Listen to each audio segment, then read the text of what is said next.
Balik biyahe na ang mga pampubliko nga mga salakyan, ilabi na ang mga modernized jeepney, subong nga natapos na ang Dinagyang Festival 2026. Sa interview sang Bombo Radio kay Raimundo Boyata Parco na presidente sang Iloilo City Loop Alliance of Jeepney Operators and Drivers Association o kon Iklahoda, kag chairperson man sang Western Visayas Transport Cooperative, iyagin atahag nga 50% lang sa ilang nga mga unit ang ginpabiyahe subong nga adlaw bangod nga wala pa man nagumpisa ang mga klase sa eskwelahan sa syudad kag wala pa man sang balik opisina para sa mga government offices. Pahayag pa ni Parcon nga magabalik naman na buwas nga adlaw ang ilang full operation bangod ini man ang pagbalik sa mga madamo nga mga pasahero sa syudad sang Iloilo. Si Monday wala opisina, 50% kami anay.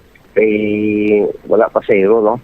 Kagati Wayman klase why man opisina ang siyudad natin. Kay Tuesday boss, may ara na guro nga opisina, balik kami normal. Samtang sa interview naman sang Bombo Radio kay retired Police Colonel Oldarico Garbanzo sa head sang Iloilo City Traffic and Transportation Management Office, iyagin pahayag nga balik na sa normal nga ruta ang mga pampubliko nga mga salakyan subong nga wala na sang road closures sa syudad.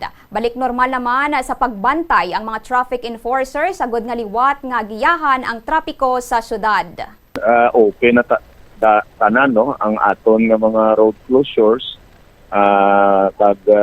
para ini no nga magbalik kita sa normal nga sa traffic scheme no diri sa syudad sang Iloilo. Ang aton traffic sa Iloilo City magabalik na sa ilang mga normal ang aton nga local public transport route plan. May mga mag-continue ang aton duty kay hindi pwede nga mabayaan aton ang mga specific area.